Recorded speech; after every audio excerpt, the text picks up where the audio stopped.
Quiero invitarle, por favor, a que vaya en su Biblia al libro de Mateo, capítulo 26. Hacemos una pausa necesaria en nuestro estudio del libro de Corintios. Si usted vino por los dones, bueno, vamos a hablar en particular sobre el más grande don que hemos tenido el privilegio de asumir.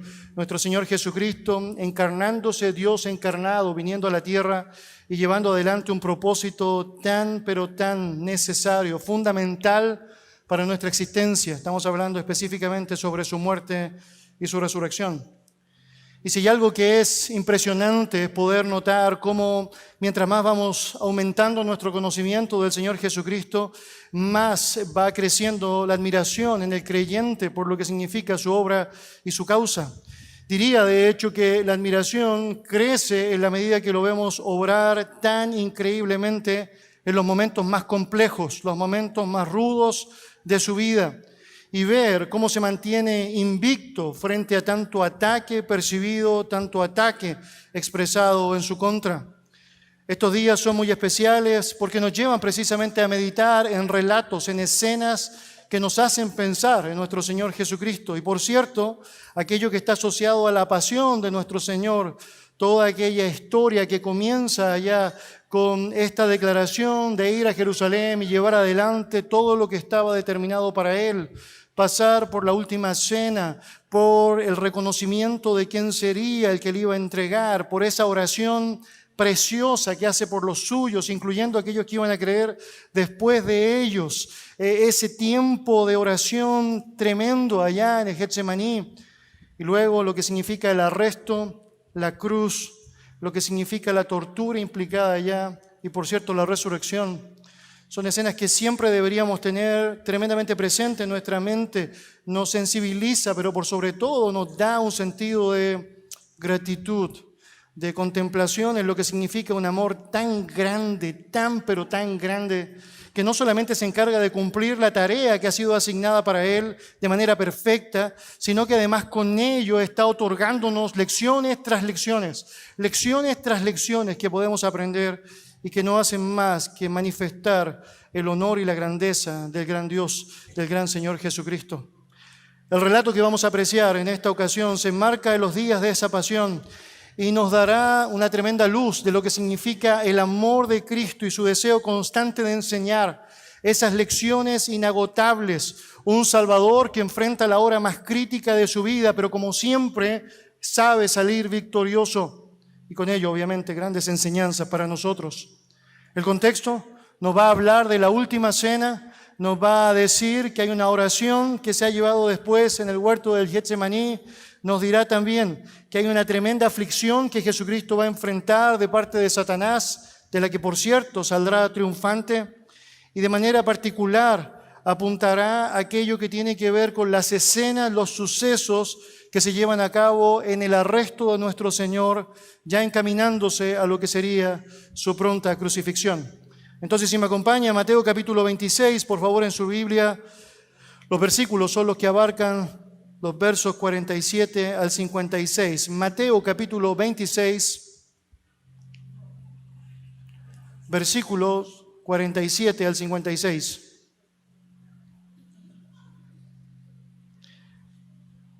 La palabra del Señor dice así: mientras todavía hablaba, vino Judas, uno de los 12, y con él mucha gente con espadas y palos, de parte de los principales sacerdotes y de los ancianos del pueblo. Y el que le entregaba le había dado señal diciendo: al que yo besare, ese es, prendedle. Y enseguida se acercó a Jesús y dijo: salve, maestro, y le besó. Y Jesús le dijo: amigo, ¿a qué vienes? Entonces se acercaron y echaron mano a Jesús y le prendieron. Pero uno de los que estaba con Jesús, extendiendo la mano, sacó su espada e hiriendo a un siervo del sumo sacerdote, le quitó la oreja. Entonces Jesús le dijo: vuelve tu espada a su lugar, porque todos los que tomen espada a espada perecerán. ¿Acaso piensas que no puedo orar ahora a mi Padre y que Él no me daría más de 12 legiones de ángeles? Pero ¿cómo entonces se cumplirían las Escrituras de que es necesario que así se haga? En aquella hora dijo Jesús a la gente: ¿cómo contra un ladrón habéis salido con espadas y con palos para prenderme? Cada día me sentaba con vosotros enseñando en el templo y no me prendisteis, mas todo esto sucede para que se cumplan las escrituras de los profetas. Entonces los discípulos, dejándole, huyeron. El texto nos muestra al comenzar que hay un muy breve paso o lapso que pasa desde lo que es la oración que el Señor está llevando adelante allá en el Getsemaní hasta la llegada de Judas con sus secuaces. De hecho, comienza el texto en el verso 47 diciendo mientras todavía hablaba. Es decir, si usted mira el contexto en el versículo 46, Jesús está diciendo, ya vienen los que me van a entregar. Y en ese acto seguido aparecen allá en la escena. Y con ello hay una serie de actitudes que bien vale la pena que tú y yo podamos considerar de cómo nuestro Señor actúa de una manera tan virtuosa frente a un momento tan complejo, tan difícil que debe experimentar. Obviamente nosotros nos podemos detener en muchas ocasiones frente a lo que significa el hecho de saber que Él está siendo traicionado por Judas, saber que Él está siendo afectado por lo que implica una pérdida de tiempo al tener que recomponer una oreja innecesaria. Si es que Pedro no habría actuado tan vehementemente, podríamos imaginar que no necesitamos detenernos tantos detalles en toda la gente que está al acecho de Jesús para atraparle y precisamente para ser testigos de aquello. Aún podríamos pensar que no es tan relevante porque sabemos que los discípulos al final de esta escena huyen despavoridos. Pero tras cada uno de estos relatos hay lección tras lección, no solamente del carácter del corazón humano, sino también de cómo deberíamos responder frente a aquella misma realidad. Y todo comienza ya en el versículo 47, con Jesucristo hablándonos de una manera preciosa sobre lo que significa tener una actitud correcta frente a la traición. Acompáñenme allá en su Biblia, por favor. La palabra del Señor dice, mientras todavía hablaba, vino Judas, uno de los 12, y con él mucha gente con espadas y palos de parte de los principales sacerdotes y de los ancianos del pueblo. Y el que le entregaba le había dado señal diciendo, al que yo besare, ese es, prendedle. Y enseguida se acercó a Jesús y dijo, salve maestro, y le besó. Y Jesús le dijo, amigo, ¿a qué vienes? Entonces se acercaron y echaron mano a Jesús y le prendieron. Cuando nosotros hablamos de Judas, nos referimos a aquel hombre que cometió el acto de traición más terrible que alguien podría cometer en la historia humana. Permíteme explicar por qué digo eso con tanta certeza. Es porque nadie estuvo en la historia de la manera que Judas estuvo, viviendo 3 años con Dios encarnado, disfrutando de lo que significa su presencia, su capacidad, su sabiduría, su poder de manera tan cercana. Y aún así, estar dispuesto a dejarle, estar dispuesto a traicionarle. Cuando hablamos de Judas nos referimos a aquel hombre que hipócritamente engañó a todo el resto de sus compañeros, quien hasta ese mismo momento no imaginaban que precisamente él sería el que le iba a traicionar. Y que dentro incluso del ministerio que llevaron por tantos años, se encargó de ser el tesorero del grupo, el encargado de las finanzas del grupo de apóstoles. Cuando hablamos de Judas, hablamos de un hombre descarado, que insiste hasta el último momento en guardar las apariencias, besando a Jesús en su mejilla, lo que solo era común en relaciones de profundo afecto, de profunda cercanía. Pero también cuando hablamos de Judas, debemos señalar también que fue alguien que hasta el último momento de su vida fue receptor de la misericordia del Señor.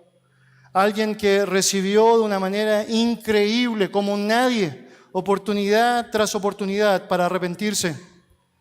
La actitud de Judas, a pesar de todo eso, es nefasta. Y a la luz de lo que ya hemos conocido de él, no nos sorprende mucho. Pero la actitud de Jesús es francamente inexplicable. Es porque él sí sabe que Judas le va a traicionar. Él ya ha sido claro para manifestarle su conocimiento en la última cena. Él sabe lo que realmente va a suceder y conoce cómo se ha albergado la perversión en su corazón. Por lo tanto, la actitud de Judas no nos sorprende, pero sí nos sorprende el hecho de apreciar tanta bondad, tanta capacidad de compasión, tanto amor descrito en el relato, en lo que guarda relación con la forma en cómo Cristo está respondiendo, cómo Cristo le está tratando. La palabra de Dios nos señala que fue el mismísimo Judas quien se acerca a Jesús. La descripción que da Mateo es básicamente la de un traidor que es uno de los 12. Y es muy interesante que Mateo quiera enfatizar este punto, es uno de los 12, porque hay un énfasis marcado. Tiene que ver con una gran traición. Él había sido parte del grupo, había sido receptor de tremendas maravillas. Y claramente fue una sorpresa para muchos verlo en esa situación, verlo allí. El texto nos describe que tras él, gentes con espadas y palos avanzan en dirección a Jesús, por lo que Judas era sin duda la persona que está guiando precisamente a ese encuentro y a ese triste desenlace que se va a desarrollar.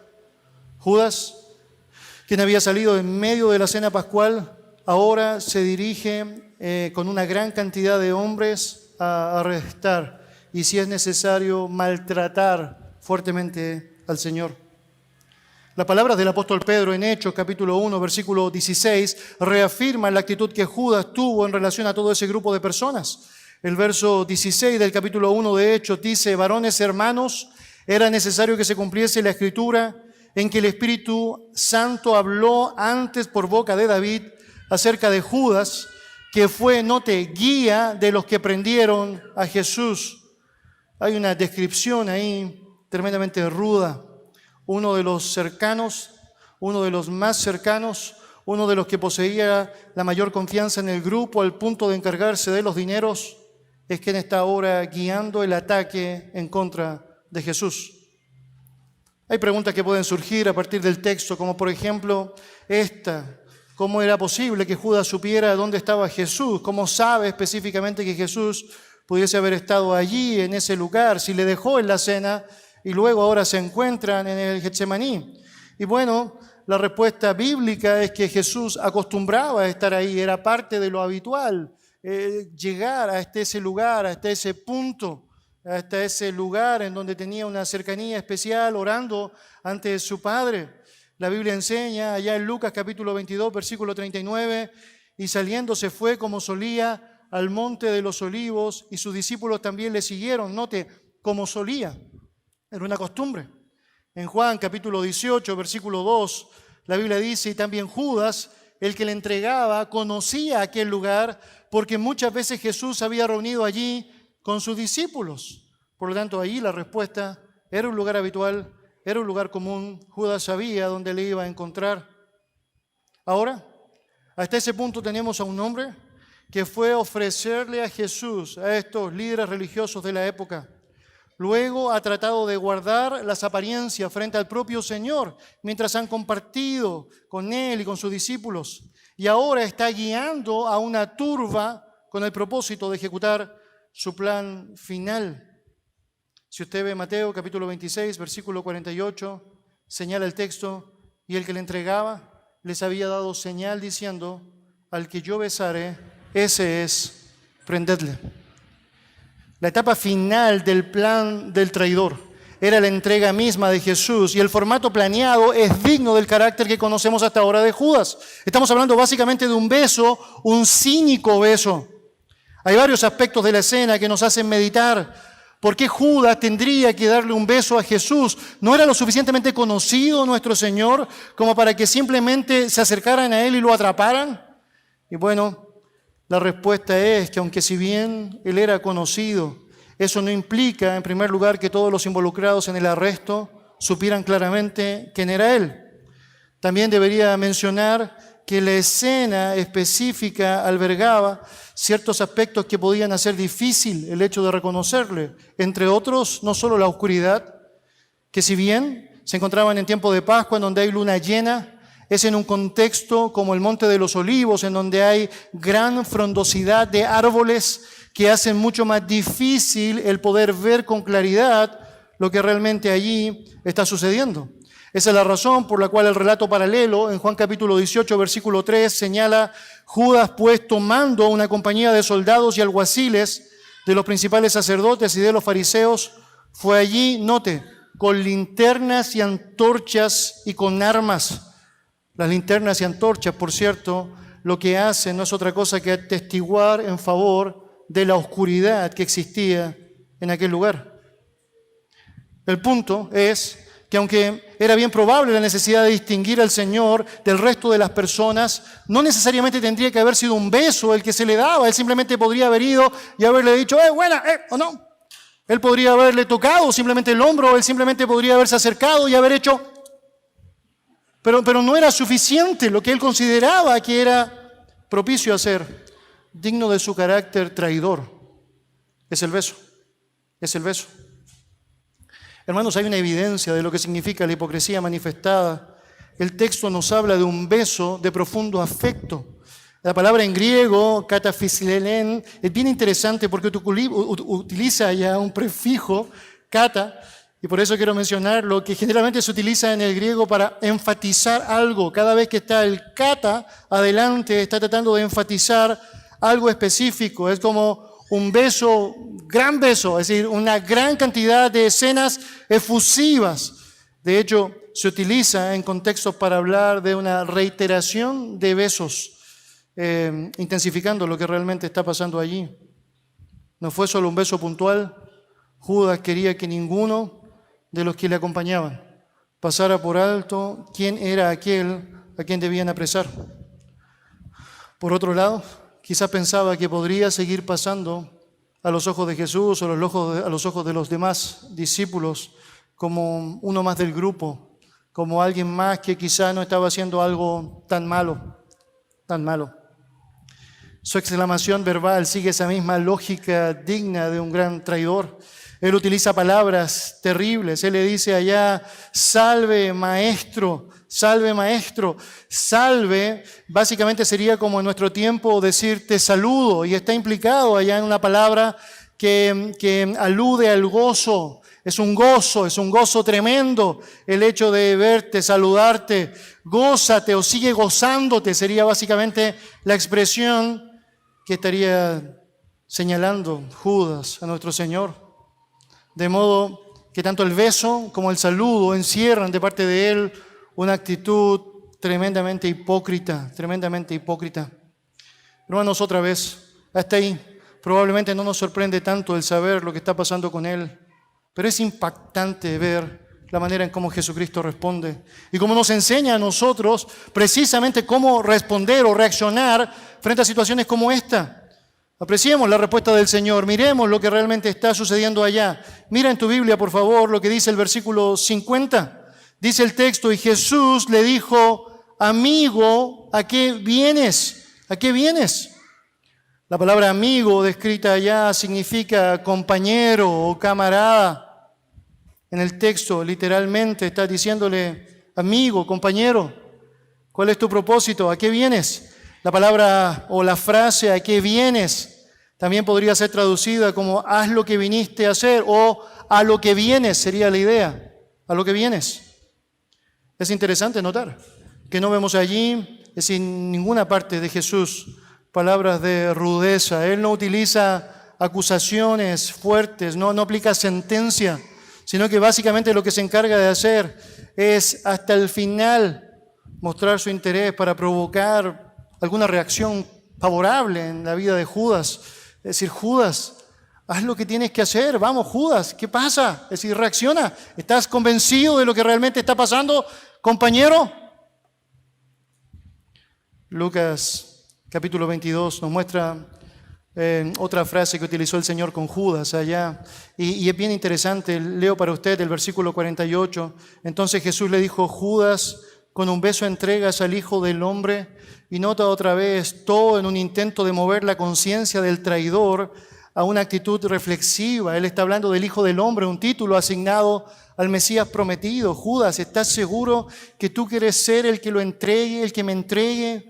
Judas. Todo un intento de mover la conciencia del traidor a una actitud distinta de arrepentimiento. Tómale el peso a lo que estás haciendo, medita en la situación que estás urdiendo, que estás llevando a cabo. Pero Judas, lejos de amedrentarse, no dejó de avanzar y ejecutó el plan de la traición hasta el final. Queridos, hay algunos que han querido ver a Judas como una víctima. aquel que estuvo dispuesto a inmolarse para que el plan de Dios se cumpliese, el que hizo lo que nadie quiso hacer por un bien mayor. Hermanos, eso no es verdad. Judas es inexcusable. Judas tuvo como nunca la posibilidad de ver a Jesús como otros le vieron y como nunca tuvo vez tras vez la oportunidad de poder arrepentirse. Y no lo hace, y no lo hace. Cuando la palabra del Señor habla sobre la realidad de aquellos que llegan al infierno, habla de ellos como personas que voluntariamente rechazaron a lo que significó la oportunidad, a lo que significó su relación con Dios, a lo que significó su disposición al mensaje del Evangelio. Judas es inexcusable y voluntariamente entrega a Jesús, y su corazón y sus acciones son tremendamente evidentes para que no hayan dudas de lo que realmente significa su rechazo a Cristo. Hermanos, con eso Jesús nos da una tremenda lección de cómo debes actuar frente a la provocación, frente a lo que significa el ataque vil de algún cercano, frente a lo que implica la traición fuerte y dolorosa que en momentos específicos podrías enfrentar. El Señor sin duda está enfrentando algo tremendamente doloroso. Si usted conoce la palabra del Señor en el Salmo 41, hay una declaración que generalmente se utiliza para referirse a un texto como este, en lógica profética. Aún el hombre de mi paz, en quien yo confiaba, el que de mi pan comía, alzó contra mí el calcañar. Y es evidente que Jesús está enfrentando aquello, el rechazo terrible de uno que había estado muy cerquita, pero que ahora estaba muy dispuesto a entregarle a la muerte. Pero nuestro Señor no pecó. Nuestro Señor no utilizó la traición como un argumento para justificar lo malo. Nuestro Señor sabía que francamente había algo que podía seguir haciendo, y tú y yo sabemos que hay algo que podemos seguir haciendo. El pecado nunca se justifica, pero siempre hay oportunidad tras oportunidad para mostrar compasión, para mostrar perdón, para mostrar posibilidades para que el otro pueda arrepentirse. Tremendo, tremendo. Pero el texto continúa. El texto nos habla de otros implicados en la escena. Luego del encuentro con Judas y de notar el corazón del Señor tremendamente compasivo y de pesar frente a lo que significa la traición que está recibiendo, la escena avanza. Y los soldados se abalanzan sobre Jesús, dice el texto, y hay allá elementos de rudeza que sin duda están aplicándose ahora al cuerpo de nuestro Señor. Acompáñenme en su Biblia al versículo 51, por favor. Mateo capítulo 26, verso 51. Pero uno de los que estaba con Jesús, extendiendo la mano, sacó su espada e hiriendo a un siervo del sumo sacerdote, le quitó la oreja. Entonces Jesús le dijo: vuelve tu espada a su lugar, porque todos los que tomen espada a espada perecerán. ¿Acaso piensas que no puedo ahora orar a mi Padre y Él me daría más de 12 legiones de ángeles? Pero ¿cómo entonces se cumplirán las Escrituras de que es necesario que así se haga?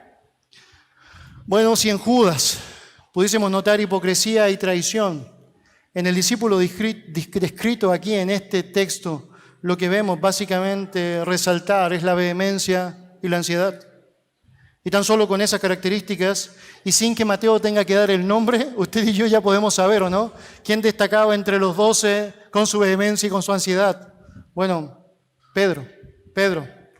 Ahora déjeme decir esto que es muy interesante. Mateo no está interesado en dar el nombre de quién es este discípulo. De hecho, solamente el texto menciona allá que uno de los que estaba con Jesús. Le llamará la atención que ni siquiera Marcos y Lucas dan el nombre de quién es esta persona. El único que da el nombre de este discípulo es Juan. Y hay una razón particular para ello que creo que es la que justifica precisamente lo que está pasando allá. Tiene que ver particularmente con el tiempo de escritura. Juan, de manera muy explícita, es el que señala esto. Entonces Simón Pedro, que tenía una espada, la desenvainó, hirió al siervo del sumo sacerdote y le cortó la oreja derecha, y el siervo se llamaba Malco. Note, Juan, a diferencia de los otros 3 evangelios, no solo dice quién cortó la oreja, sino que además dice el nombre de a quién le cortó la oreja. Bueno, debería decir que el solo hecho de que Juan se haya escrito mucho después de la destrucción del templo es una razón para aquello. es porque naturalmente ya no había una razón para que Pedro fuese juzgado. Usted podría pensar que esta escena podría haber sido tomado por los enemigos del cristianismo para haber llevado precisamente a Pedro a una escena dura de tormento, tortura y obviamente de eliminación de su vida. Y aunque sabemos que eso sucedió, claramente aún no era el tiempo de que eso pasase. El templo ya había sido destruido en el año 70, por lo tanto tampoco estaba expuesto a las acusaciones y ataques de los líderes religiosos. Por lo tanto hay una razón de peso de por qué Juan nos da los nombres. Pedro, quien toma su espada en un intento vehemente de ataque, y Malco, un siervo del sumo sacerdote, quien pierde la oreja derecha. El detalle de la espada también yo creo que es tremendamente interesante de apreciar, ya que el texto en Mateo nos señala que Pedro sacó su espada y eso nos dice que de alguna manera había una razón, había alguien, por lo menos alguien dentro del grupo que debía tenerla. En Lucas capítulo 22, versículo 38, y simplemente cito para usted, hay una referencia de 2 espadas que portaban sus discípulos.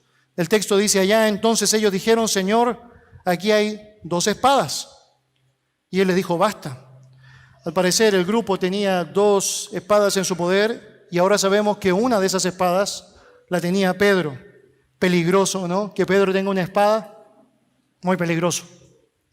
Ahora, usted podría pensar cuál es la razón de la espada y obviamente debe saber, la espada descrita ahí no es de estas espadas grandes que siempre imaginamos allá, que son las que se utilizan para el nombramiento de reyes o que describen una guerra grande, intensa, fuerte. Estamos hablando básicamente de dagas cortas, pero bien peligrosas en cuanto a lo que significa su filo.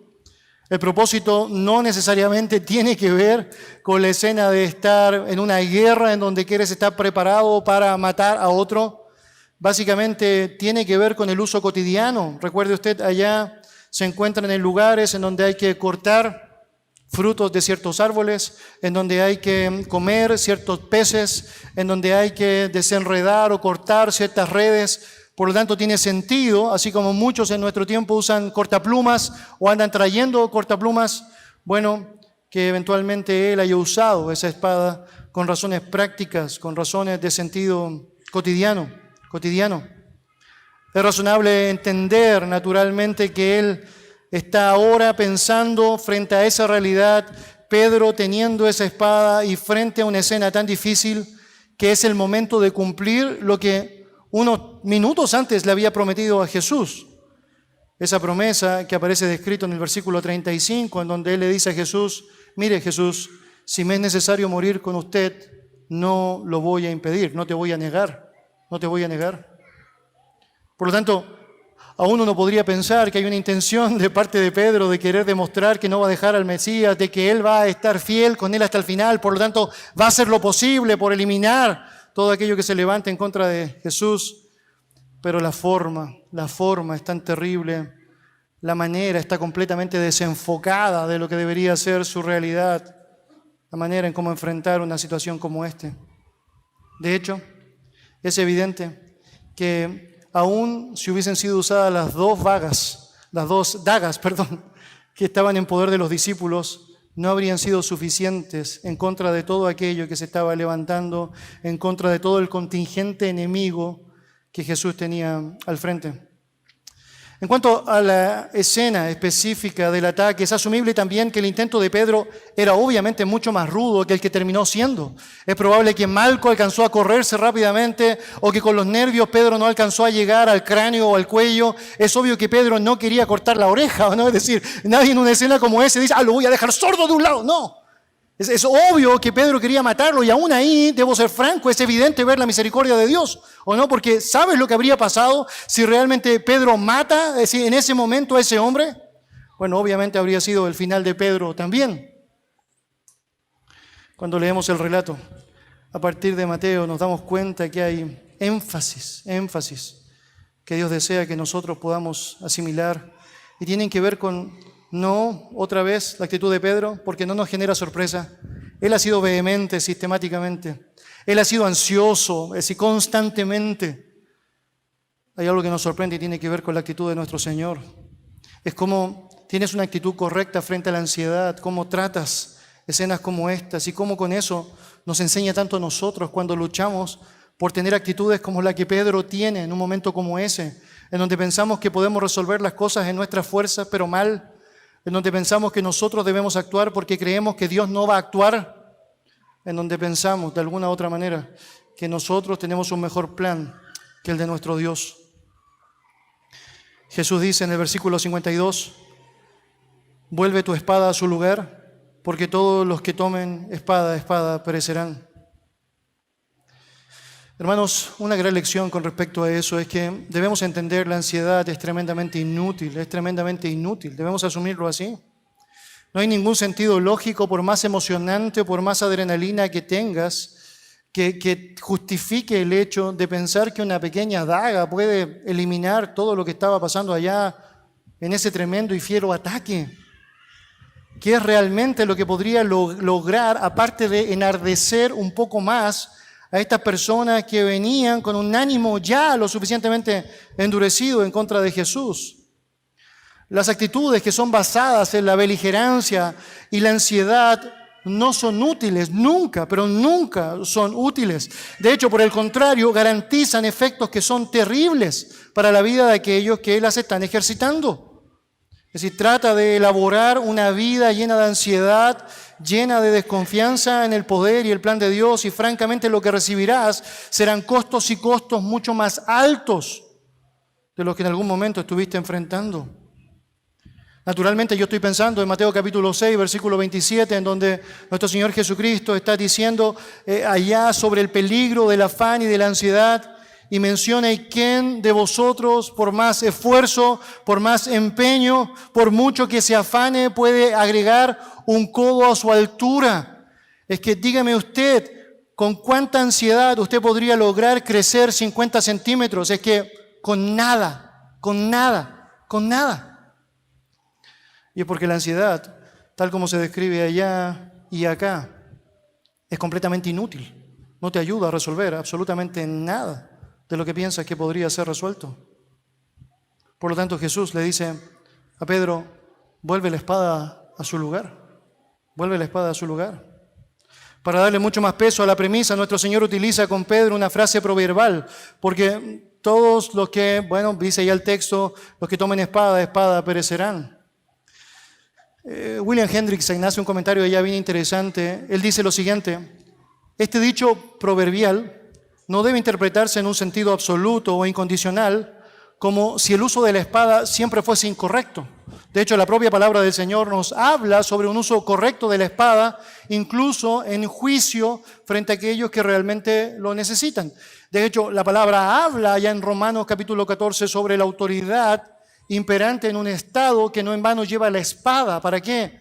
Para juzgar al que hace lo malo. La espada, por cierto, tiene usos correctos dentro de la Escritura, pero el contexto es muy específico para entender por qué nuestro Señor está diciendo lo que dice. El asunto es tomarla precipitadamente, es acelerarse, el tomar como la solución en tus propias manos pensando que eso es lo mejor, sin esperar la instrucción de Jesucristo. Mira, a mí siempre me sorprende cuando leo las escenas de la historia de nuestro Señor en los diferentes relatos de los evangelios, es porque el complemento que se genera allá es impactante.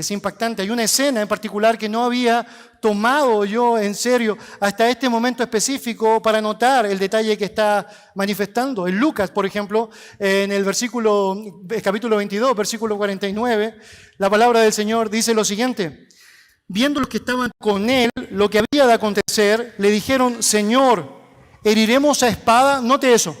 Están en el Getsemaní, los discípulos con Jesús, y ven que viene la turba a tomar a Jesús. Y los discípulos, note en plural, le dicen a Jesús: hey, Jesús, ¿tomamos la espada? Es decir, ¿hacemos algo? ¿Tratamos de interponernos frente a esto? Muy interesante. Ahora el texto dice que antes de que Jesucristo respondiese a esa pregunta en el versículo 50, note, y uno de ellos, sabemos que es Pedro, hirió a un siervo del sumo sacerdote y le cortó la oreja derecha. ¿Nota lo que nos está diciendo Lucas? Es que aún Pedro tuvo la posibilidad de esperar la respuesta de Jesús y no le importó. Es decir, ellos dijeron: hacemos algo con esta... ¡Ah, va! ¡Listo! una actitud imprudente, impulsiva. Y yo diría terrible. Es que, hermanos, es terrible no estar dispuestos a escuchar a Jesús, ¿o no? Es terrible no querer saber qué es lo que Dios dice que tienes que hacer. Y hermanos, esto es lo que pasa con la ansiedad. Es que pensamos que nosotros podemos hacerlo y que no, es que es demasiado rápido como para esperar su respuesta. No. Hermanos, cuando esas tácticas, producto de la ansiedad, se llevan a cabo, no hacen otra cosa que dañar nuestro testimonio cristiano frente a otros. No nos ayudan.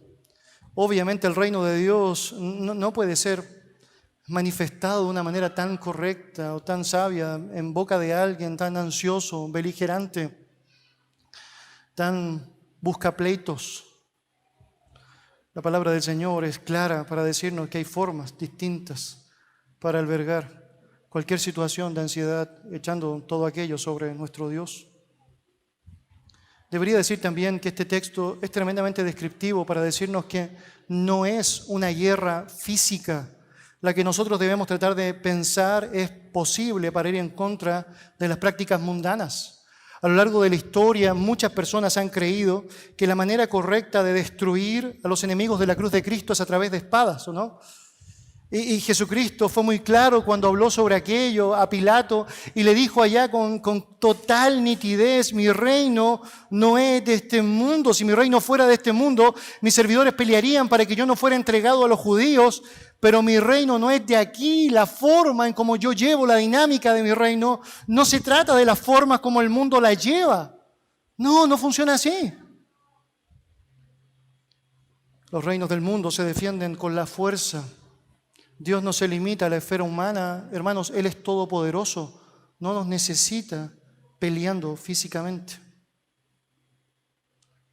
La siguiente frase de Cristo frente a la precipitación de Pedro es bien clara y apunta a otro principio fundamental. Con respecto a la ansiedad, es absolutamente innecesaria. No solamente es inútil, no logra el efecto requerido, sino que además es absolutamente innecesaria. Si vuelves a Mateo 26, mira lo que dice versículo 53.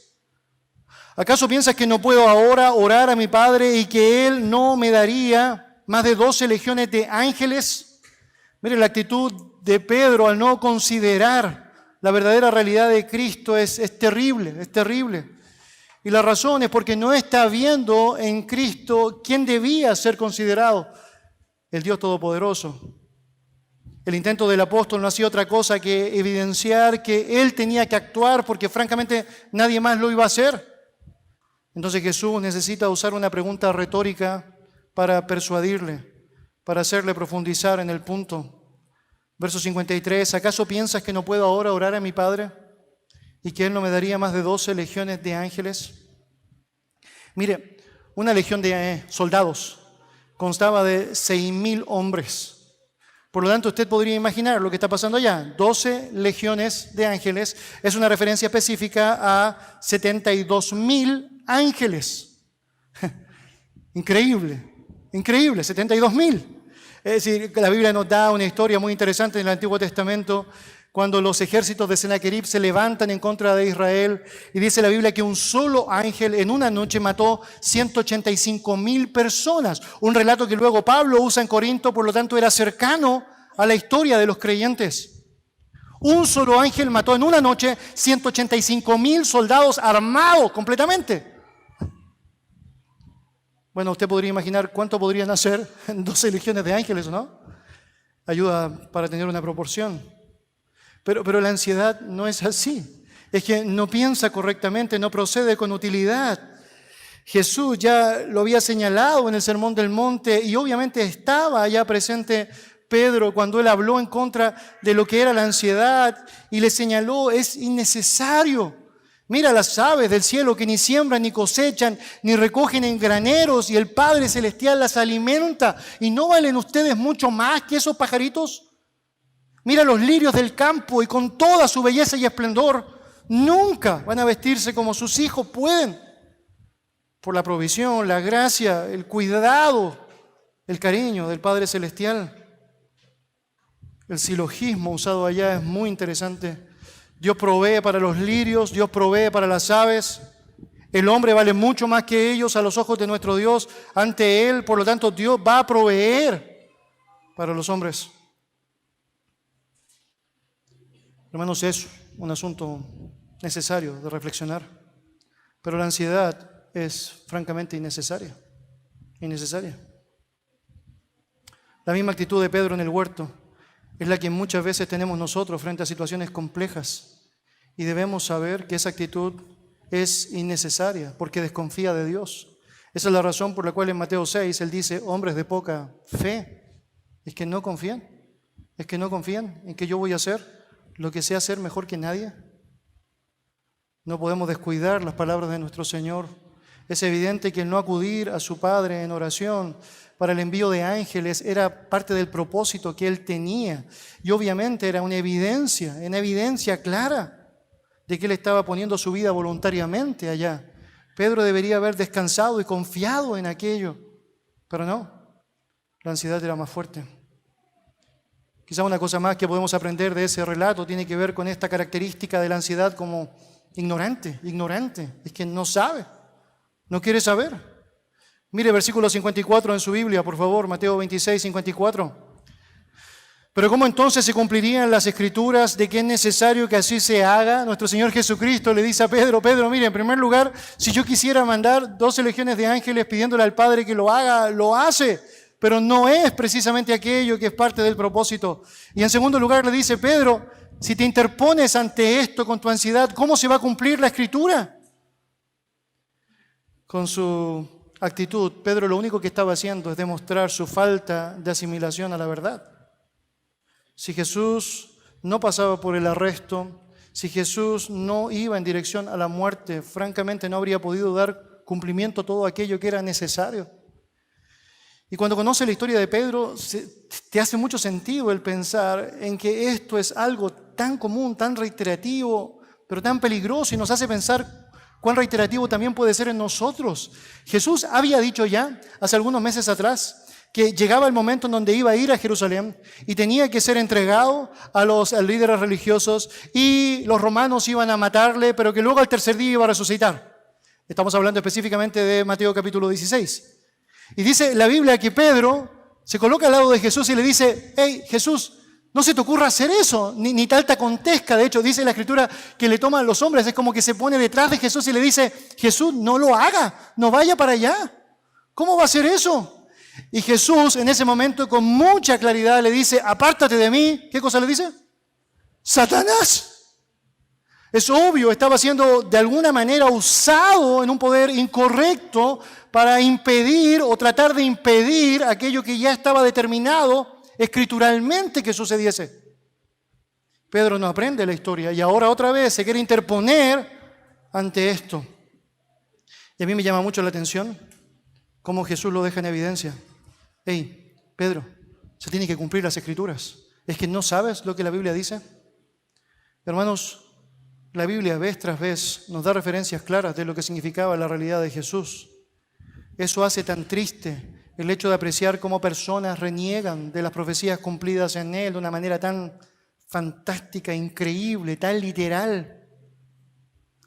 La palabra del Señor decía en Zacarías capítulo 13, versículo 7, levántate, oh espada, contra el pastor y contra el hombre, compañero mío, dice Jehová de los ejércitos.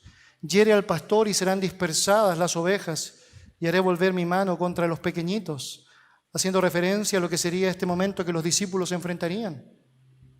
Pensando en la cruz, el Salmo 69 dice, tú sabes mi afrenta, mi confusión y mi oprobio. Delante de ti están todos mis adversarios. El escarnio ha quebrantado mi corazón y estoy acongojado. Esperé quien se compadeciese de mí y no lo hubo. Y consoladores y ninguno hallé. De hecho, los discípulos se quedaron dormidos. Me pusieron además hiel por comida y en mi sed me dieron a beber vinagre. Hermanos, Isaías 53, por excelencia, hablando de lo que sería el tormento, el sufrimiento y la entrega del Cordero sin mancha y sin contaminación, que enmudecido él y afligido no abrió su boca, como Cordero fue llevado al matadero delante de los trasquiladores. Y ahí está. Y al dejarse llevar por un impulso afanoso, Pedro estaba dejando en manifiesto su ignorancia frente a la palabra del Señor. Es que, de De alguna manera la ansiedad te ciega, ¿o no? Es que no te deja ver lo que realmente tendrías que ver. Te hace pensar en un momento de angustia financiera que robar sería una buena idea y no estás tratando de ver que tu Dios suplirá todo lo que te falte conforme a sus riquezas en gloria. Te hace pensar que en momentos de soledad, francamente, nadie podría estar contigo y se te olvida que Jesús prometió estar contigo todos los días hasta el fin del mundo. Acompáñenme, por favor, en su Biblia, Lucas 22. Lucas 22.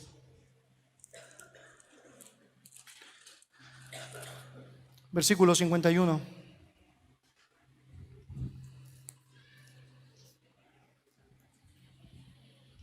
Lucas capítulo 22, versículo 51. La palabra del Señor dice: entonces, respondiendo Jesús dijo: basta ya, dejad. Y tocando su oreja, le sanó. Hermanos, el texto nos muestra algo precioso sobre el poder de Cristo y su corazón compasivo, no tan solo ante Malco, ¿no? Y Malco está ahí, de pronto en la escena, involucrado, su nombre sale en la Biblia, ¿o no? Alguien que tiene la posibilidad de experimentar un milagro increíble, increíble, y de pronto allá su oreja otra vez es puesta en el lugar. Él es restaurado completamente en todo aquello que podía haber sido afectado por el corte de Pedro. No solamente eso sucede. Jesucristo con eso evita un linchamiento público, es porque claramente cosas duras podrían haber pasado. Jesús con eso muestra su protección para los suyos. Y hermanos, esta es la constante enseñanza que Dios quiere darnos a nosotros cuando enfrentamos momentos de ansiedad. Es que yo les protejo, es que están cuidados por mí, es que son mis hijos. Es que yo realmente sé lo que necesitan. Y hermanos, yo no podría terminar este punto del sermón sin hacerles notar, en honor a la verdad, que Pedro aprendió la lección. Es que claramente la aprendió. Al final de su carta, allá en 1 de Pedro capítulo 5, versículos 6 al 8, él dice: humillaos pues bajo la poderosa mano de Dios, para que Él os exalte cuando fuere tiempo, echando toda vuestra ansiedad sobre Él, porque Él tiene cuidado de vosotros. Sed sobrios y velad, porque vuestro adversario el diablo, como león rugiente, anda alrededor, buscando a quien devorar. Hermanos, es que finalmente Pedro aprendió la lección. Costó, pero aprendió. Y aprendió que no había nada mejor que humillarse frente a la poderosa mano de Dios y saber que Él es el que manda, Él es el jefe, Él es el que sabe, y que no haces nada mejor en tu vida que ponerte bajo a sus pies y aceptar precisamente su perfecta voluntad. Y que cuando vienen estos episodios de ansiedad de tu vida, tú puedes echarlo sobre Él en oración y puedes cargar sobre Él precisamente lo que Él te prometió, ayudarte a llevar. Y tiene cuidado de ti. Tiene cuidado de ti. Hermanos, grandes lecciones de Jesús. Cómo actuar frente a la traición. Cómo actúa frente a la ansiedad. Pero no es todo. Si vuelves a Mateo 26, tienes una buena enseñanza sobre la actitud correcta frente al trato injusto y predeterminado, premeditado. Mateo 26, verso 47 dice: mientras todavía hablaba, vino Judas, uno de los 12, y con él mucha gente con espadas y palos de parte de los principales sacerdotes y de los ancianos del pueblo.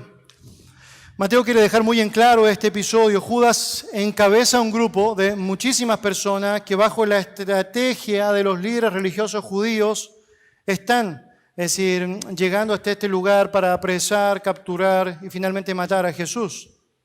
El texto en Mateo nos habla de mucha gente con espadas y palos, o literalmente el término palos en el original es garrotes. Obviamente todo eso tiene el propósito de acechar a nuestro Señor Jesucristo. Claramente las espadas y los garrotes allá no eran para persuadir, tenían el propósito de ser usados rudamente si notaban en sus propios términos que era necesario usarlos.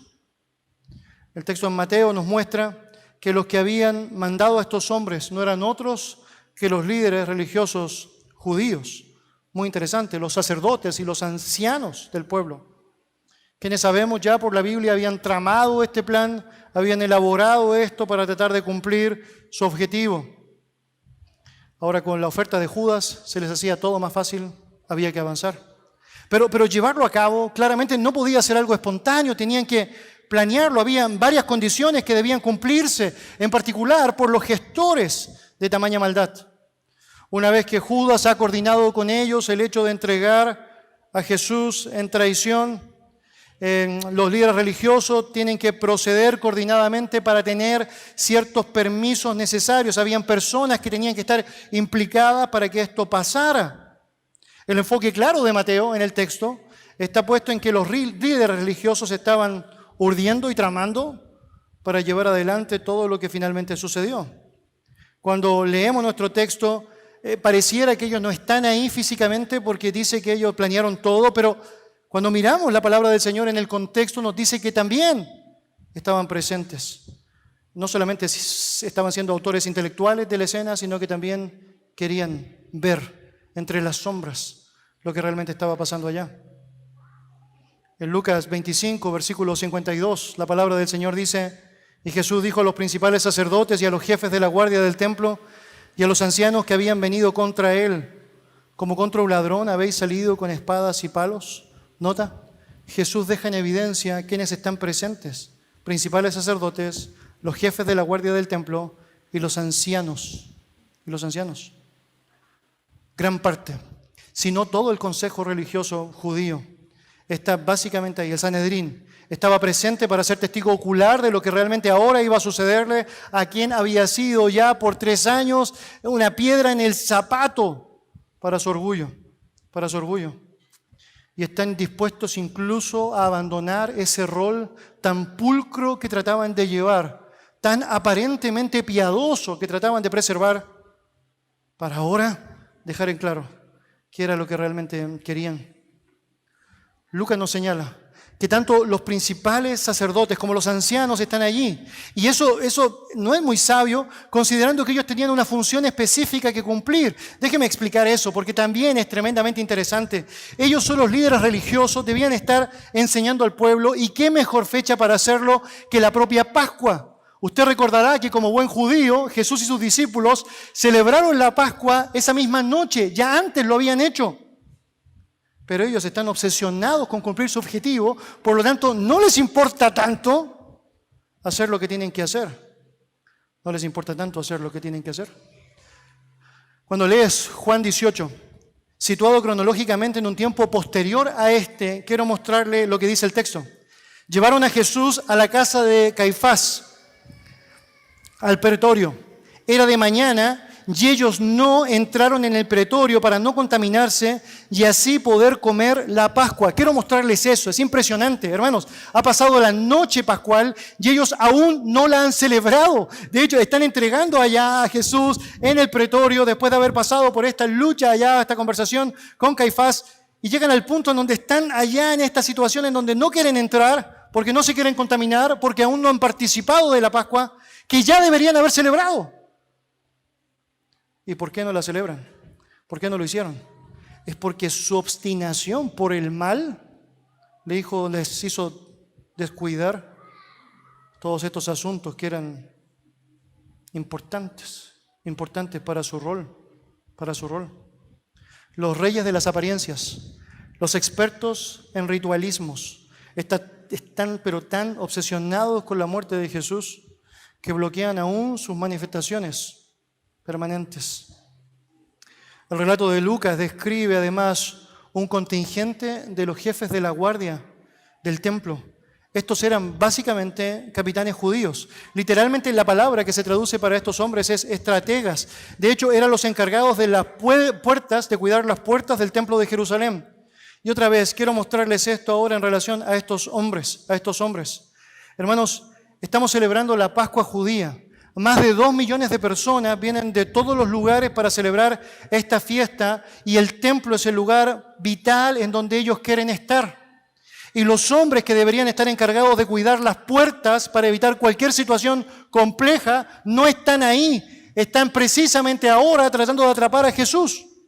Notas otra vez, es que descuidas cualquier tipo de responsabilidad básicamente porque dejas en evidencia lo que realmente está en tu corazón cuando se trata de imponer tu orgullo, cuando se trata de imponer tus términos. Y eso es tremendo. Quizás algo más de información que puedo dar es la que nos entrega Juan capítulo 18, versículo 3.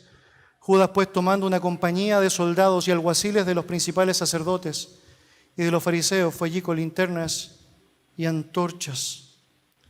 La premeditación y la obsesión por la muerte de Cristo hizo que hasta los líderes religiosos convocaran una compañía de soldados romanos para hacer mucho más efectivo ese deseo final. Queridos, por ley, los únicos que podían determinar la muerte de una persona no eran los judíos, eran los romanos. Por lo tanto, si querías tener un buen plan para matar a Jesús, tenías que lograr que los romanos estuvieran de acuerdo con que esto funcionara. Ellos están convocando todo un grupo de soldados, un contingente de soldados romanos, que por cierto podrían utilizar como testigos para decir que este hombre era un blasfemo, un insurrecto ante lo que significaba la autoridad romana. 600 soldados era el destacamento militar acostumbrado. Ahora, hermanos, piensa en eso. ¿Se justificaba tanta cantidad de personas para ir solo contra un hombre? Francamente, honestamente no. Pero no querían equivocarse. Están haciendo todo lo posible, no escatiman en esfuerzos para llevar a cabo todo lo que tienen planeado en contra de Jesús. Si me acompañas, por favor, a Mateo 26. Vuelve, por favor, en tu Biblia allá, a Mateo 26.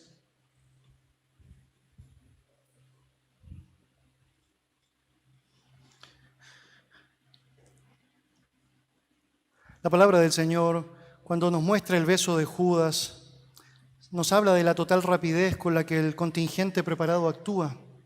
Dice la Escritura que se acercaron y echaron mano de Jesús y le prendieron.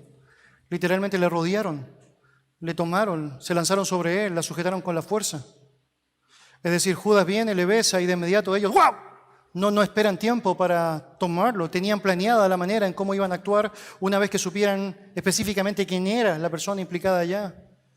Es que obvio, hermanos, tienen temor del poder de Cristo, temen el poder de Cristo, no quieren fracasar en su intento, pero claramente no están haciéndolo bien. Hermanos, vamos a pasar por momentos duros, en donde vamos a enfrentar ataques injustos y predeterminados. Déjeme dar un ejemplo práctico. En Estados Unidos, precisamente hoy día, que se celebra la resurrección de Cristo de manera mundial, y obviamente allá, siendo un pueblo mucho más conocido históricamente por lo que fue la influencia.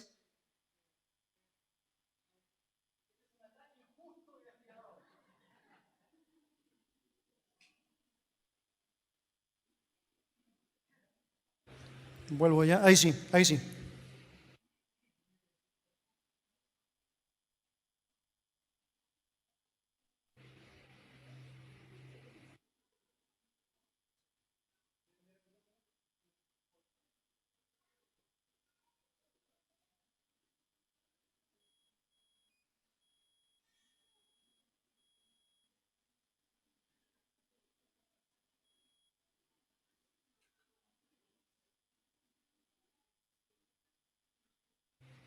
1,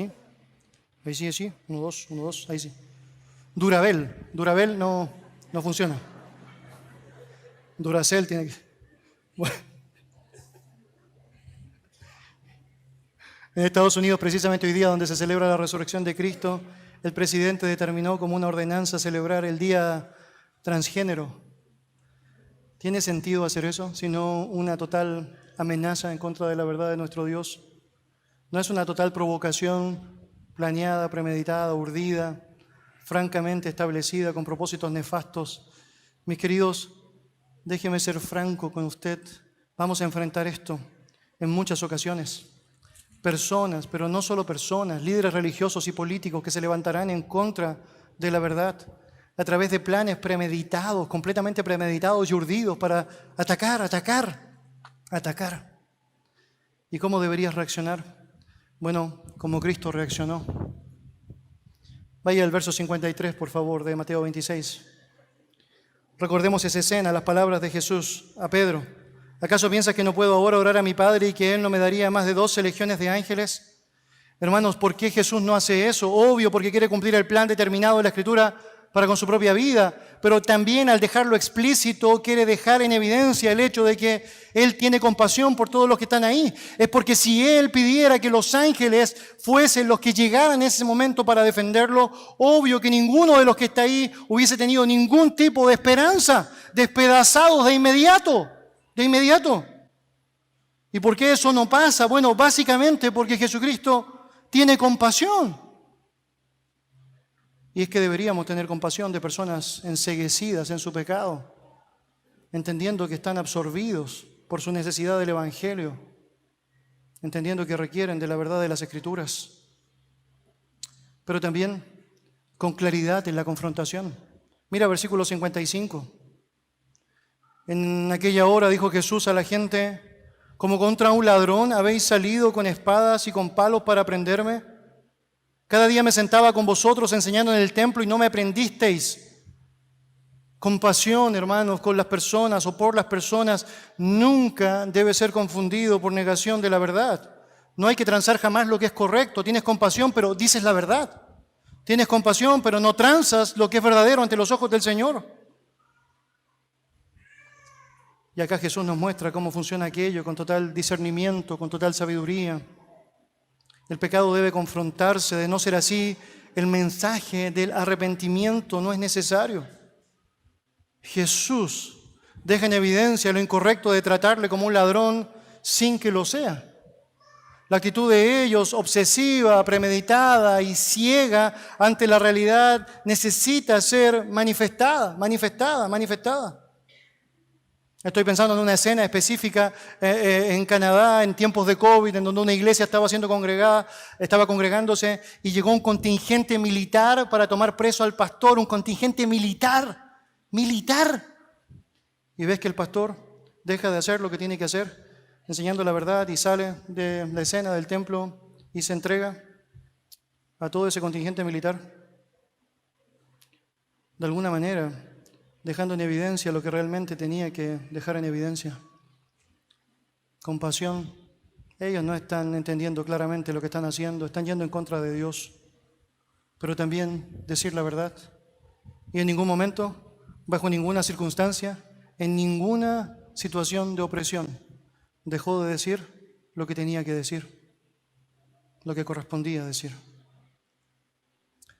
En el relato de Lucas notamos más palabras que Jesús agregó a su confrontación y que hace de esta escena algo mucho más gráfico, claro. La palabra del Señor dice en el versículo 53, habiendo estado con vosotros cada día en el templo, no extendisteis las manos contra mí, mas esta es vuestra hora y la potestad de las tinieblas. Quiero mostrarles eso porque es interesante. Obviamente cada involucrado en el arresto de Jesús está siendo usado por Satanás. Es obviamente un deseo de parte de él. Cuando confronta el pecado, está tratando de hacerles notar que están equivocados en el camino, en el lugar en el que están. Cuando Jesús dice, esta es vuestra hora y la potestad de las tinieblas, básicamente Jesús está mostrando, bueno, así es como actúan aquellos que están bajo el gobierno de Satanás, en la oscuridad, en el secreto, en el silencio. Por eso la murmuración es tan dañina, es porque funciona de esa forma, pero empieza a urdirse, hasta que empieza a crecer y generar algo terrible. Bueno, de la misma manera, aquellas personas que actúan malévolamente están básicamente mostrando quién está detrás de ellos. Y Jesús les dice la verdad. Jesús se encarga de poder señalarles con certeza aquello que estaban haciendo mal. Hermanos, nunca debes separar el amor de la verdad, nunca se separan en la Escritura, siguiendo la verdad en amor. Nunca deben apartarse de tu cuello misericordia y verdad. Wow, Proverbios capítulo 3. Siempre debes pensar en convocar al arrepentimiento y a la fe de las personas, pero diciendo la verdad. Por último, confiando en esa verdad. Versículo 56 en su Biblia, Mateo 26, dice: mas todo esto sucede para que se cumplan las escrituras de los profetas. Aunque los autores humanos no se estaban dando cuenta de lo que realmente está pasando, ellos estaban llevando a cabo un plan predeterminado por Dios. Dios siempre es glorificado por medio de mí o a pesar de mí, por medio de ti o a pesar de ti. Dios siempre va a ser glorificado. Y sabemos que claramente Jesús podía sostener su vida en un ataque tan complejo, sosteniéndose en la soberanía de Dios y sabiendo que finalmente todo lo que estaba pasando era porque Dios lo había determinado así. Recuerde su oración unos minutos antes. Padre, si es posible que pase de mí esta copa, mas no que se haga mi voluntad, sino la tuya, sino la tuya. Su pasión y muerte ya habían sido anunciadas, por lo que podía avanzar en plena certidumbre de la verdad y podía enfrentar ese momento con valor, sabiendo que se estaba cumpliendo todo aquello que estaba establecido que se cumpliese. Mis hermanos, cuando tú y yo enfrentamos un ataque despiadado y planificado, no podemos hacer una cosa mejor que compadecernos de esas personas que se están metiendo con un hijo del Rey de Reyes. No podemos hacer nada más y mejor que ser claros en lo que decimos, palabras de verdad, no dejando nada fuera de lo que tiene que ser mencionado, porque si les amamos realmente y si tenemos compasión de ellos, queremos que se arrepientan y no se van a arrepentir si no les decimos correctamente la verdad. Pero debemos confiar claramente en que Dios va a cumplir su palabra y su propósito en mí. Por lo tanto, me muevo de esa manera. Permítame terminar con el último punto allá, en el versículo 56 de esta porción, Mateo 26. La actitud correcta que debes tener frente al débil. Dice el texto así: mas todo esto sucede para que se cumplan las escrituras de los profetas. Entonces todos los discípulos, dejándole, huyeron. La última frase del párrafo describe a los discípulos de nuestro Señor finalmente dejándole y huyendo. Los mismos que anteriormente habían asegurado en Mateo capítulo 26 que no le iban a dejar, que no le iban a abandonar, ahora lo estaban haciendo. Hermanos, según la palabra de Dios en Hebreos capítulo 5, un maduro espiritual no es alguien que necesariamente conoce mucho, sino es alguien que practica lo que sabe. Esta es una persona madura, es decir, básicamente alguien que por el uso tiene los sentidos ejercitados en el discernimiento del bien y del mal. Por lo tanto, puedes ser maduro espiritualmente en la medida que estés usando o practicando lo que la palabra del Señor te enseña. Bueno, acá tenemos un grupo de muchachos que han estado 3 años con el maestro, pero que aún así no han madurado en lo que significa su entendimiento de la verdad y su práctica de la verdad. Obviamente les faltaba, había algo que le faltaba. Matthew Henry señala al respecto: el venado que por el arma del cazador es señalado para ser abatido, inmediatamente es abandonado por el resto del rebaño. De la misma manera, Cristo, el Salvador y Pastor de nuestras almas, quedó solo para sufrirlo todo y hacerlo todo sin ayuda de nadie. Y debería decir que hay varios aspectos llamativos que podemos ver en esta escena. Otra vez, no nos sorprende ver hombres inmaduros siguiendo a Jesús. No nos sorprende ver a los discípulos fallando en un momento tan importante como ese. Pero sí nos impacta la manera en cómo Jesucristo actúa. Es porque no deja de mostrar lección tras lección de cómo debes actuar con alguien así como los discípulos, que es débil. Cómo debes actuar con alguien que todavía no ha aprendido a vivir la palabra del Señor, por más que asume amar a Cristo y quiere avanzar en lo que significa. Bueno, Jesucristo los preparó. En Mateo 26, si usted está allá en su Biblia, por favor, versículo 31. El Señor le dijo a sus discípulos en esa cena pascual lo siguiente: entonces Jesús les dijo: todos vosotros os escandalizaréis de mí esta noche, porque escrito está: heriré al pastor y las ovejas del rebaño serán dispersadas. ¿Nota lo que pasó? Jesús les anticipó lo que iba a pasar. Y esto es lo que hay que hacer con personas que son débiles espiritualmente. Hay que anticiparles de aquello que puede suceder. Es decir, bueno, tú debes saber, no sé. Yo recuerdo ayer, lamentablemente, teníamos unos hermanos, ellos fueron víctimas de un robo durante la noche en su casa. Oramos por nuestros hermanos, ¿no? Felipe, oramos por su esposa. Y uno de nuestros diáconos llegó a la puerta donde estaban ellos conmigo y de pronto le dice al hermano: hermano, me acuerdo cuando veo una escena como esta, que Dios dijo: en el mundo tendréis aflicción, pero confiad, yo he vencido al mundo. Y yo estoy escuchando eso y estoy pensando, básicamente el hermano me está haciendo el sermón. Y es porque francamente lo que sucede en escenas como estas es que el Señor nos ayuda a anticiparnos frente a lo que eventualmente podemos experimentar o vivir. Él nos dice en su palabra que no será fácil. El yugo es un yugo. Obviamente puede ser llevado en Cristo y es mucho más ligero que llevarlo sin Cristo. Pero es difícil. Hay que tomar la cruz cada día y seguirle. Todo aquel que quiere vivir piadosamente padecerá persecución. Por lo tanto, si no tienes problemas o ataques es porque no estás viviendo bien tu cristianismo, porque vivir como un buen cristiano implicará ataque, rechazo, adversidad, mofas, burlas, todo aquello que Cristo experimentó. Y te puedes gozar, como dijo Pedro, porque cada vez que lo vives, estás siendo como tu Señor. Pero es duro, es difícil. Y no haces bien cuando haces lo que muchos hacen de tratar de engañar a las personas y engatusarles, haciéndoles ver que el Evangelio no tiene un costo alguno, no vas a enfrentar ninguna dificultad, nada será difícil, todo será fácil, cuando francamente no será así. Y Jesús nos enseña cómo actúas con personas débiles, los anticipas, le dices lo que Dios dice que va a pasar. Y lo que Jesús hace con ellos en Mateo 26 no es otra cosa que citarles lo que la profecía de Zacarías capítulo 13 había dicho que iba a suceder. Prepara bíblicamente a aquellas personas débiles, diles la verdad, desafíales a la obediencia. Y por último, haz lo que Cristo siempre hace. Necesitas protegerles.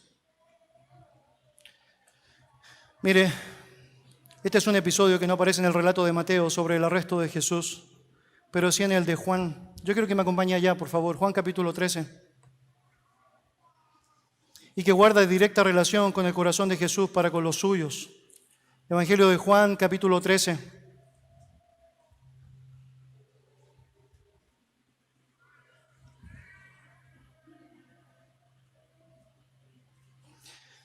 Mire lo que dice el versículo 1 de Juan, capítulo 13.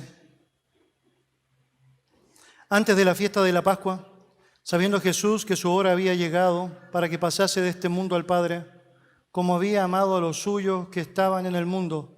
Note lo que dice, los amó hasta el fin. Hermanos, eso incluye saber que lo iban a dejar, que lo iban a traicionar.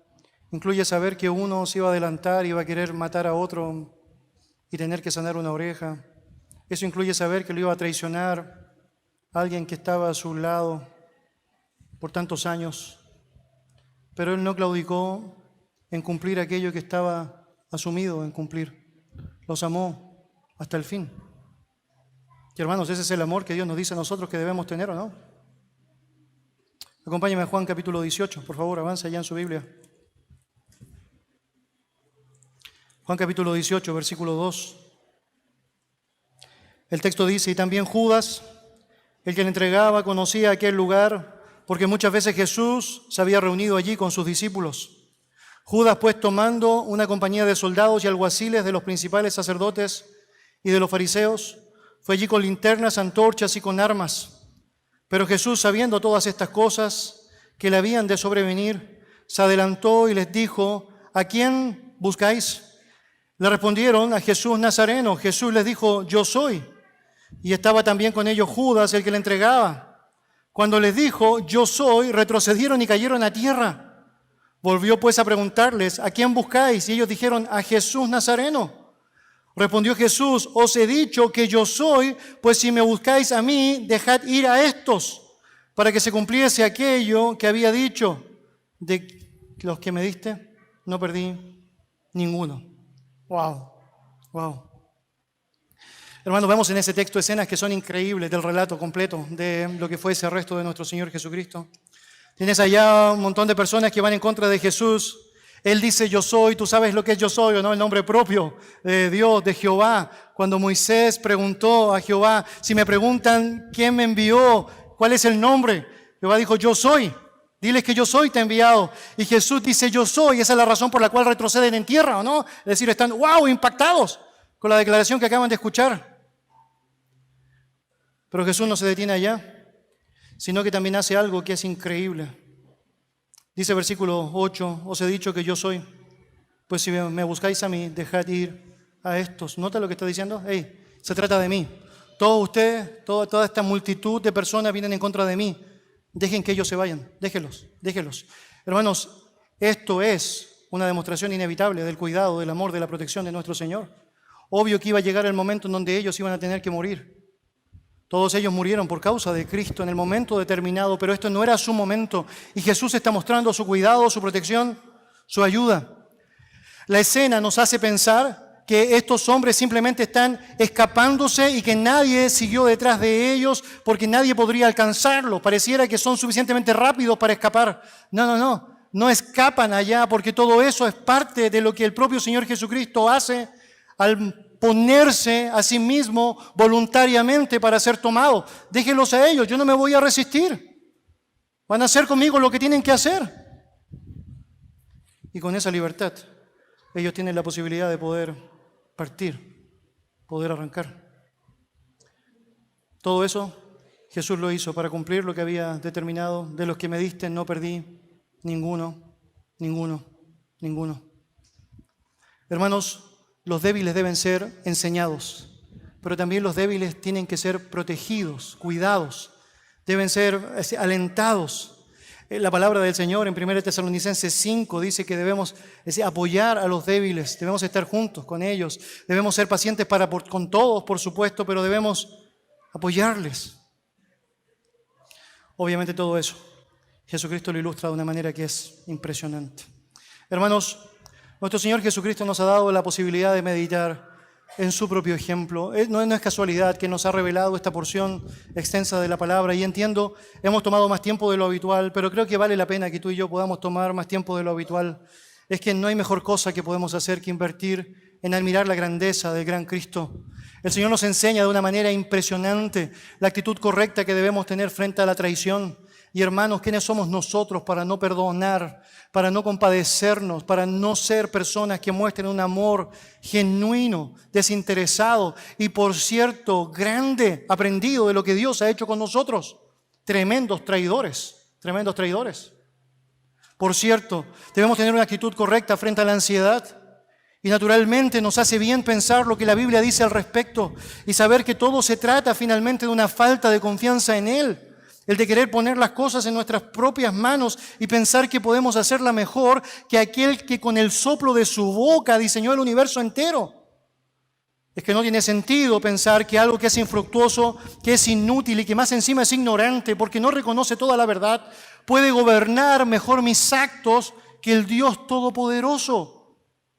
Es obvio que el Señor Jesucristo en el momento más duro de su vida está enseñándonos a nosotros mismos la actitud correcta que debemos tener frente a ataques despiadados. ¿Cómo es posible que alguien te mire feo y no le hables en 3 meses cuando Él nos enseña que alguien que quería matarle, puede recibir su compasión y puede escuchar su verdad? Nuestro Señor Jesucristo en ese momento crítico de su vida nos enseña cómo actuar con el débil. Y por cierto que estaban con Él, por cierto que los eligió, por cierto que los acompañó, por cierto que les enseñó lecciones y lecciones y no claudicaba en enseñarles lecciones tras lecciones. Y paciente para con todos, le volvía a enseñar y les volvía a enseñar y les volvía a enseñar. Y no duda en seguir haciéndolo hasta el final, protegiendo sus vidas y dándoles una oportunidad para que realmente reconozcan lo que tenían que reconocer. Y por cierto que lo reconocieron, por cierto que lo aprendieron. Mi Dios, yo espero que tú nos ayudes para que todos nosotros realmente podamos aprender de su ejemplo. Te invito a ponerse de pie, vamos a orar. Señor, te damos gracias por tu palabra, somos conmovidos con ella, Señor, y por cierto, puedes llegar con ella como una espada hasta partir las coyunturas, los tuétanos. Nos ayudas a discernir las intenciones del corazón que tantas veces, Señor, son tan malas, Padre, tan malas, que requieren tanto de ti, Señor. Y Dios y Padre amado, te ruego nos ayudes a poder ver a Cristo como tiene que ser visto, Señor. No solo como aquel hombre que muere en la cruz como un mártir, sino como aquel que está dispuesto a entregar su vida para el beneficio de nuestras propias vidas, como el único que podía hacer lo que nosotros no podíamos hacer, darnos esperanza de vida eterna, perdonarnos de nuestros pecados y trasladarnos del reino de las tinieblas al reino de su amado Hijo. Señor, te damos gracias por Cristo, por lo que significa no todo aquello y no solo aquello que he mencionado, sino además el ejemplo constante que nos dio a través de cada escena que llevó adelante, cómo no se descuidó de la vitalidad de la enseñanza, del amor por los suyos, diciéndoles la verdad, de la paciencia inagotable, Señor, que tuvo con ellos y que por cierto tiene con nosotros. Señor, ayúdanos a aprender de su ejemplo.